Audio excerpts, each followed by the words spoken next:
Before we dive into today's episode, I have something truly special to share. Next September, I'll be leading an intimate women's retreat through the south of France and northern Italy, and you're invited. Picture this: mornings exploring the colorful markets of the French Riviera, afternoons sipping wine, and a hotel view with golden Mediterranean sunsets. Whether you love photography, food, or just want to reconnect with your playful creative self, this trip is designed for you. Spots are limited, so if all this sounds like your kind of adventure, please visit tourwithabsolutely.com and look for the tour France and Italy with Crystal. You can also send me a message or check out the show notes.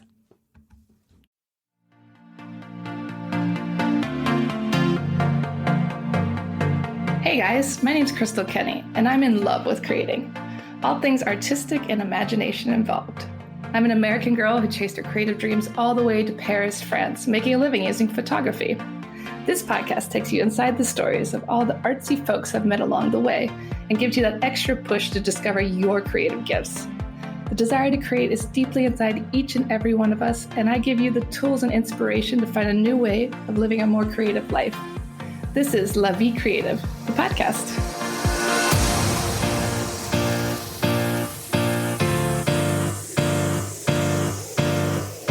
On the show, I interview Christine Bar Noël. We talk all about burnout today, guys. All of us have suffered from burnout at some point in our lives, and Christine teaches us some of the ways to look for burnout and how we can live with it and change our lives for the better. So welcome to the show, Christine. How are you today? Hi, thank you so much for having me. I'm doing great. I really enjoyed checking out your website, all these wonderful things you're doing. I want to talk about all of them, but I want to go back to the start of where you are from. Where am I from? So originally I was born in France, and I grew up in Kansas City. Wow. Yep. Parents are from two different places. And then, so I speak fluent French and English. I was going to say, because your accent is so American, but I'm like, but she was born in France.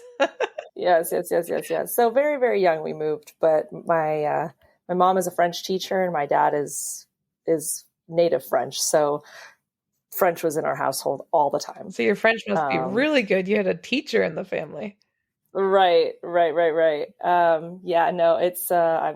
I'm fluent, which is great. I'm super blessed. It's like the best gift my parents ever gave me. And, and my husband is from the Caribbean, so he speaks French as well. And so we are able to go to France every year, visit my family, and not have a language barrier, which is lovely. Yeah, it makes it so much easier. And so now you're a performance coach for high achievers, but you also are a world champion ballroom dancer. Talk a little bit about that. Yeah, definitely. So my dad, as well as being native French, also grew up ice skating. So he was an Olympic ice skater back in France. And then when he moved to the United States, he got into ballroom dancing. So I grew up in a ballroom dance studio from the age of like 8, 9.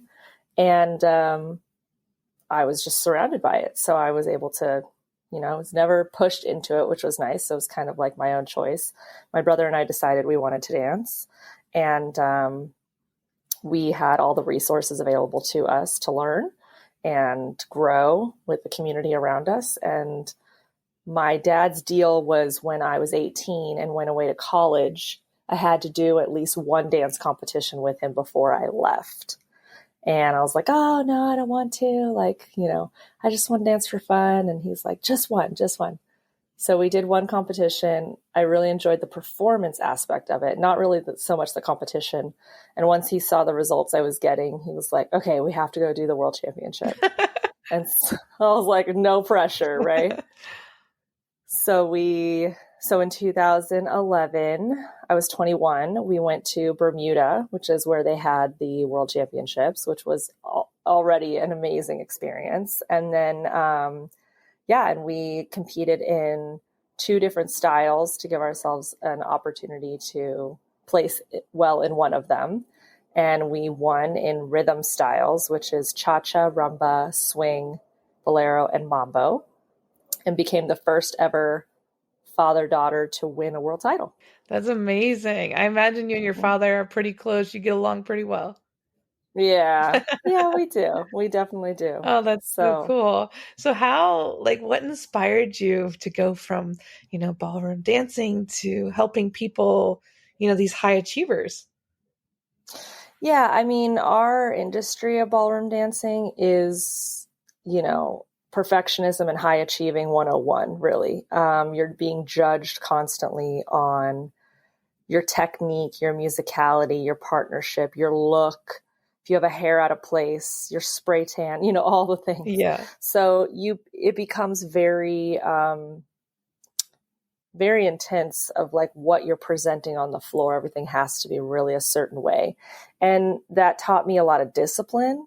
It taught me attention to detail, awareness, intentional decision-making, but it also taught me, or I guess it also instilled in me this perfectionism quality that really doesn't serve in the real world. And I learned very quickly going through my 20s, trying to build businesses, trying to, be very entrepreneurial, that perfectionism and that need to achieve all the time and the desire to feel productive every day and measure my success through productivity was kind of hurting me more than it was helping me. And by doing that, I realized that the disciplines I learned through ballroom dancing, which is what I consider to be a high level, especially at the level that I was doing it at, a high level competitive sport, just like, the Olympics and swimming, all these things that you see, the conversation of mental health and trying to achieve, but also maintaining some level of self-care, it's just not happening. And Michael Phelps, Simone Biles, they've been coming out recently with a lot of that conversation as well. And being faced with a lot of controversy around it. And so for me, I thought, well, gosh, there's something to be done here. And I almost, we always say we become the coaches that we wish we had. Yeah. So that was kind of the journey for me. Is I quickly found, a platform, a vehicle to help myself kind of give myself grace and allow myself to thrive without feeling like I needed to always measure my success through productivity. But everything I was finding was allowing me to, it wasn't like encouraging my high achieving status. And I've always been a high achiever. I love to achieve. I love to feel productive, but I wanted to also have that balance of self-care and, taking a day off and understanding how to incorporate rest and play into my life, because that helped me make decisions better and it helped me clear my head and, all of that stuff. And so I was great. I was lucky enough to find an incredible person. Her name is Maggie Tatum. And we connected through one of my podcasts, actually. She was a guest on my podcast. And we both realized that we had the same issue, that we were trying to still achieve at a high level, but allow ourselves that grace to be able to have that life balance. A lot of people were saying life balance, work-life balance doesn't exist. It's not really a thing. You either take a break, enjoy your life, and your business is not going to keep succeeding, or you push. And, until when, right? So we created this concept of living in the house you're building, that you can continue to achieve at a high level, build and enjoy what you're doing at the same time. And really, because a lot of people say it's not the destination, it's the journey, but yet they're not enjoying the journey at all. Yeah. And I think that's true in so many ways. And especially for a lot of artists, a lot of creatives, where you're already have that imposter syndrome going on. So then it's you push. And then like you said, it's what's the point of doing any of this if we don't even enjoy our lives anymore? We're just always running, running, running. You have to wear all the hats. You have to make it happen. And it's like, what are some steps like that anybody could do today to kind of step away from the perfectionism, step away from the burnout? Yeah, I mean, I don't know if it's necessarily stepping away from it, because I think there was a part of me at the beginning, you kind of go through the pendulum, you're like, I don't want to be a perfectionist anymore. It's hurting me. It's not helping me. So I kind of detached myself from that word. It was very triggering. But even burnout, I was having cycles of burnout. I was hitting walls like every 6 months. And I was like, what is happening? Like I would gain momentum and I would go like 5 steps forward and then I would move like 7 steps back. And I'm like, I don't understand. And so it's a matter of understanding how to create sustainable systems in your life. That's really kind of my wheelhouse, is the system creating. The program that my business partner, Maggie, and I created together, she focuses a lot on the science behind why we do what we do. She comes from psychology, so science-based of very much, procrastination and self-worthiness and where that all stems from. Because the reason that we feel, you mentioned it yourself, imposter syndrome, the reason that we feel a certain way about achieving and wanting to do the best is because we're comparing ourselves to others. So we never feel like we're good enough. There is always a level of not feeling like you're enough in some way, shape, or form. And in ballroom dancing, that was very obvious because you're comparing yourself to everyone else on the floor. And so are the judges.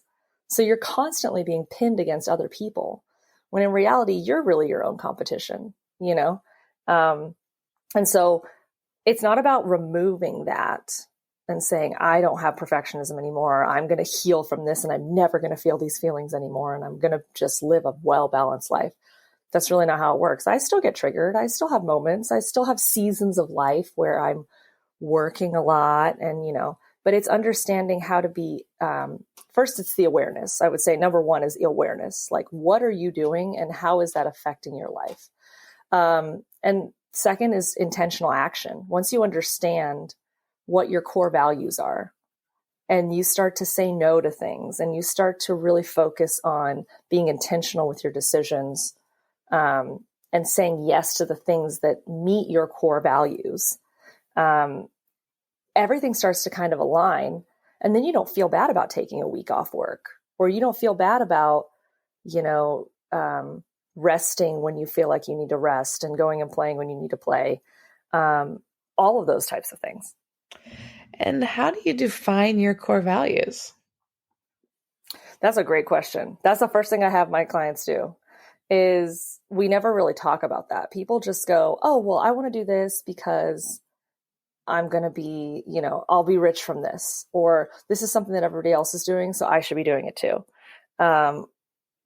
Core values are what represent you and what you enjoy in life. So there's a core value could be anything from travel to family, religion, it can literally be anything. I have a list of core values that I give to my clients to kind of peruse, but I'm like, literally, there's no wrong answer of what your core value can be. However, what you really want to focus on is what are the things that really bring you joy. And I think we forget to ask ourselves that, and we're not often asked that. People are like, what's making you money? What do you do for a living? We talk about, what did you go to school for? Or you're not doing that. Like what are you learning? Nobody asks really what brings you joy. And when you start to ask yourself what brings you joy, that's when you can start to define your core values. For me, that's traveling. I am just lit up when I travel. I just absolutely love exploring new cultures, new foods, all of those things. Obviously spending time with my husband, my family, and really working. I enjoy working, but I enjoy what I do. I enjoy helping other people. I enjoy showing people the world and teaching them that they can have the life that they desire if they make intentional choices. And so basically anything that doesn't fit, because we started talking at the beginning and you said, oh my gosh, Christine, you do so many things. And I've had to kind of knock some of those things, to the back burner so that it doesn't get overwhelming. And because high achievers, it's never lack of ideas, as you said. And so when you have all of these ideas and all these things you want to do, podcasts and books and trips and, all these things, you can't do everything. I mean, you can, I don't want to say that you can't have it all, but the concept is if you want to really have a well-balanced and fulfilling life, you have to focus on a handful of things that fit into certain categories. And that usually ends up being, what are your core values?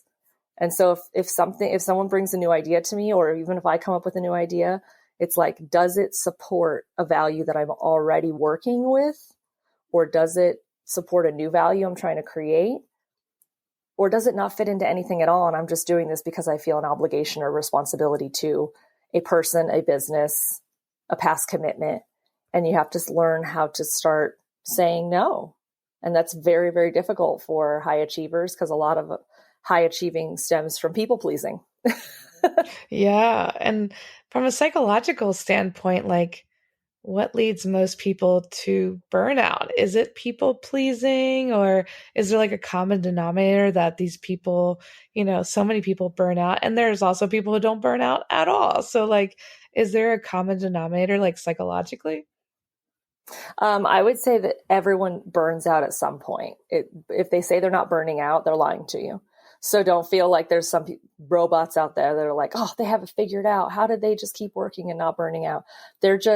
You don't know what their life is behind the scenes. And I think that's the thing is, we've gotten to the point with social media where we see what we call the highlight reel, and everyone's like, oh my gosh, look at me. I'm doing so great. I've got this car and I've got this house and this great family and all this stuff. And then you find out later that they're getting a divorce and they're actually in a ton of debt and all, it's not always like that, but I'm just saying, like, I don't want people to think that there are people out there that are just, they have it all together if they're just constantly burning the candle at both ends. That's just not how it works. Now you have people that love to work and just push. But I would say, to answer your question, the psychological thing is that desire to measure your success through productivity. And with Instagram and social media and all these things, we have a way to compare ourselves to the Kylie Jenners of the world who have become billionaires at 21. And we always feel like we're behind. That was at least my story when I was in my 20s. I was like, oh my gosh, I'm already so behind. And really, you're not behind. I love what Gary Vee says. He's always talking to the 20-year-olds and the 30-year-olds and saying, you're such a baby. Like you are so young in this grand scheme of what we call life. And you need to use that as an opportunity to explore, be creative, make different decisions, experiment. And I think that is what has helped me to move forward and feel like, okay, my story is my story. My timeline is my timeline. And I can't sit here and compare mine to someone else. I have to just keep trucking forward, and I have to focus on what I'm doing. And that's going to bring success. And that has helped to give me some more grace and clarity in what I'm doing. And when you give yourself that rest and play, and you allow yourself that grace, burnout doesn't come as often. You break those cycles because you're not holding yourself to the standard of someone else's life. You're holding yourself to your own standard. I still achieve at a very high level, and I love it. But it's a very different approach. And it's a very different reason than what I was doing when I was in my 20s. And when you have a different motivation behind it, suddenly the skies just clear up. Yeah, that totally makes sense. And like you said, everyone has their issues. And I think social media calls that even more so, because we all just are constantly comparing even more. And I think later down the road, they're going to be like, oh, wow, yeah, social media was killing them. They didn't know it, like right. It's such new. A silent killer. Yeah, exactly. It's like our lead paint of our generational lead paint. Yeah. So what are some common energy wasters in entrepreneurship? Oh my gosh, that's a great question. so many energy wasters. I would say social media is probably very close to the top. Instead of using social media as a platform to, promote yourself and learn from, a lot of people are just, they're zombie scrolling, as we say, and get sucked into the product itself. Comparison. I would say getting stuck also in your office. I work from home, but a home office is just as bad as a regular office because high achievers don't tend to have clock in, clock out times. So I work a lot with the Pomodoro method, where it's like 90 minutes on, 20 minutes off. And I try to give myself those breaks, get up, walk around, get some circulation in the legs, get a snack, not use that time to check emails, those kinds of things. We talk a lot about the things that are not good for us, but like even during COVID, like we need to talk about the not the red flags, but the green flags. And the green flags are sunshine, going outside, nature, eating healthy. I think a lot of the big problem of our culture and society, especially in the United States, is we don't eat well. And because we're advertised, we get sucked into all the marketing of everything. And so eating right, instead of just shoving lunch down your throat and then going back to work and not digesting well, exercise. These are all things that are going to help you. Mental clarity, mindfulness, meditation, all of those things. We talk about it. The process, the work is what we call it, right? But everyone goes, what's the work? And it's really just creating these habits and systems that support your goals and your core values. And those habits and systems, a lot of times we don't talk about them. We talk about some habits sometimes. And everyone goes, oh, let's habit stack, let's habit build, let's get rid of bad habits and create good habits.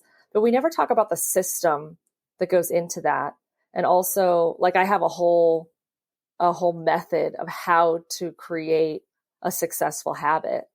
And a lot of that, that step that everyone's missing is the optimization. It's when you get feedback from a habit and you look at the data and then you realize, oh, I need to switch some things up, and you have to optimize it into something, you have to, like, a good example is, like, say you go to the gym, you join a gym, you want to lose weight or gain weight or whatever it is. You have a weight goal you're trying to hit.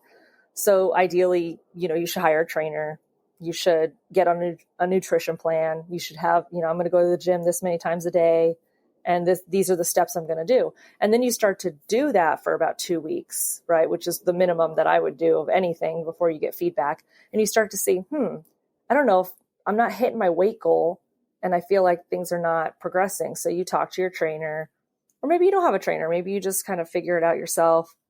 And then you optimize your nutrition, and you start to change. Oh, maybe I'm eating too many carbs, or I'm doing this, I'm not eating this at the right time. So I'm going to change this. I'm going to wake up an hour earlier. Like, you start to optimize the system essentially. And when you get that feedback, now you wait another 2 weeks, you do it again. Oh, I got better results this week. And it's a process. It's not a temporary fix.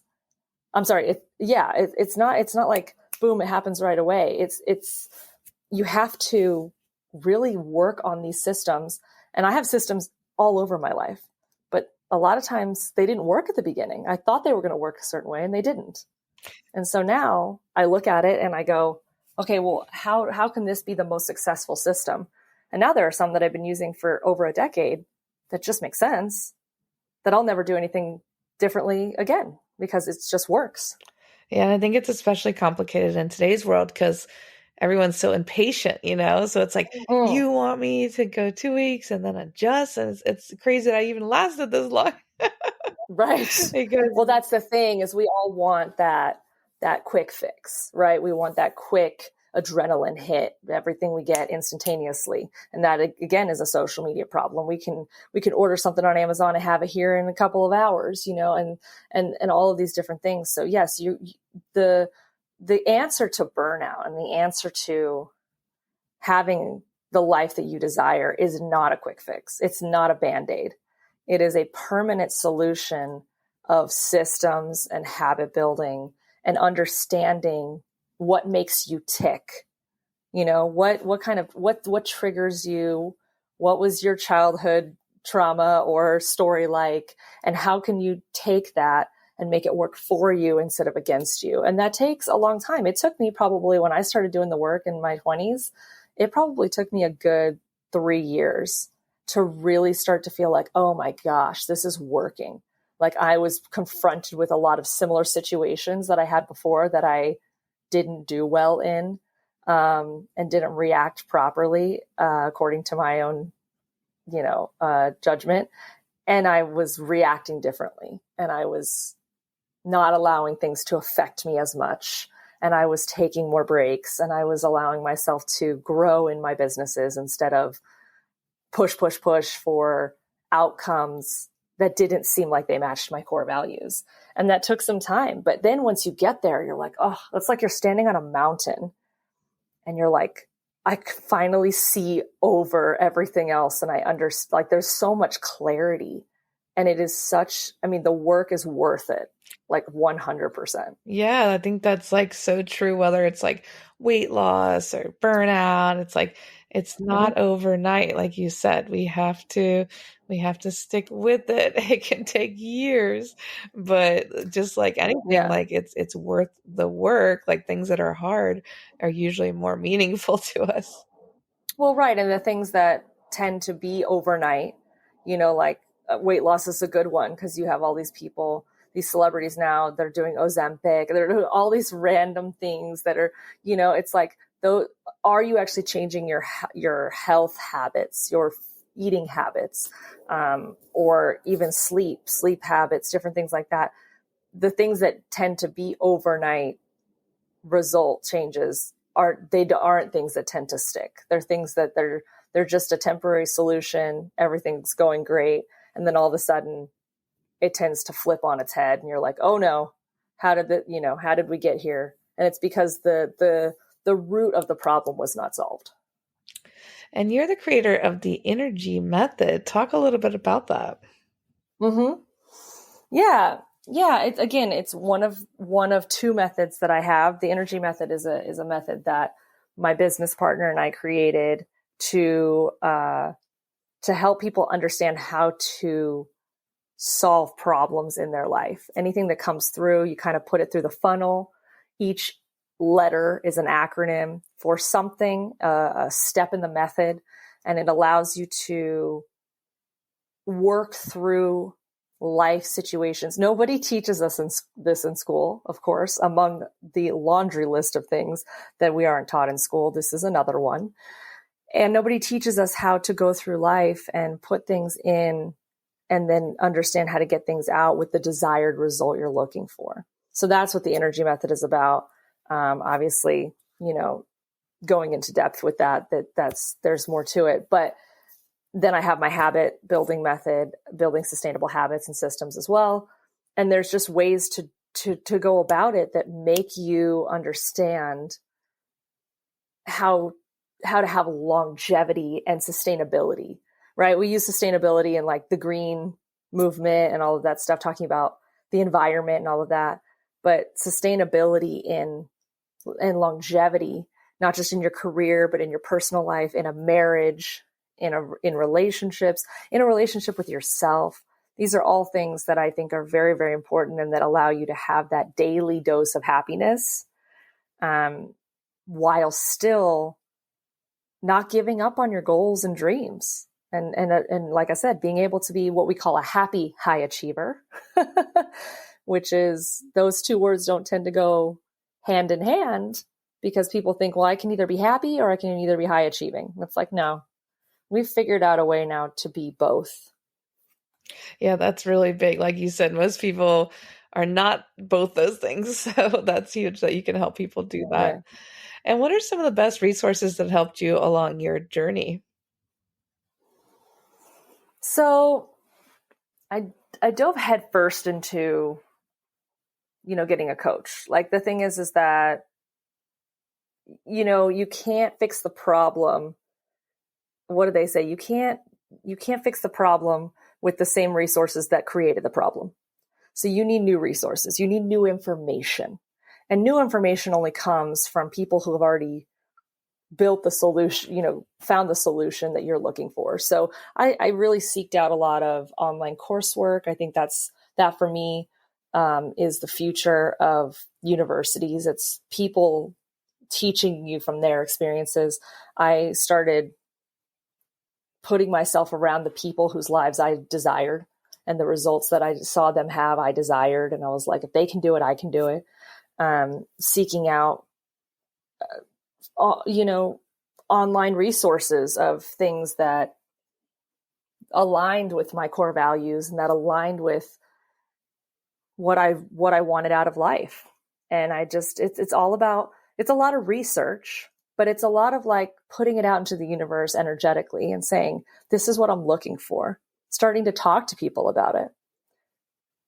Yeah, I think that's great advice. And where can people connect with you online, see your work, and work with you?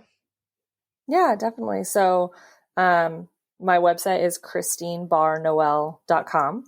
Also, my Instagram is the same. And my business partner, Maggie, and I created the Freedom Coaches. And within that, we have what's called Freedom Mindset Academy. And it's a 12-week program that has weekly, actually twice a week, one with her and one with me, group live calls. So you get direct access to us to answer all your questions. And the course is self-guided videos, PDFs, resources. I mean, so much value in this course.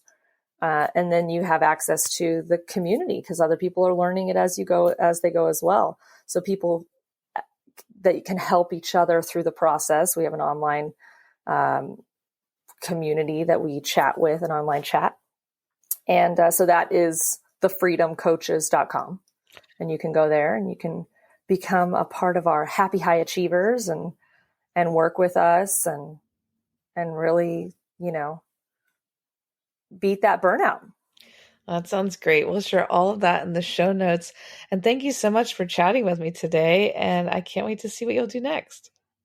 Awesome. Thank you so much for having me. This has been great. And I'm so happy that these conversations are now being had. So thank you for allowing us to have a platform to do so.